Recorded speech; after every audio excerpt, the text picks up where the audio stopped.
ఈయనకి జీబీఎస్ వచ్చిందండి. జీబీఎస్ అంటే గులియన్ బ్యారే సిండ్రోమ్ అంటారు. దాని పేరు, వ్యాధి పేరు అది.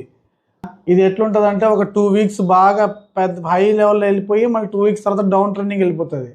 కొంతమందికి ఏమంటే స్టాటిక్ అవుతుంది అనమాట. స్టాటిక్ అంటే ఒక కొంచెం కొద్ది రోజులు పెరుగుతుంది, మళ్ళీ అలానే ఉండిపోతుంది కొంతమందికి ఏమైతేనే ఇంకా వర్షం ఎక్కువ అయిపోతారు అనమాట. ఒక 5% వాళ్ళు వెంటిలేటర్ మీదకి వెళ్ళిపోతారు.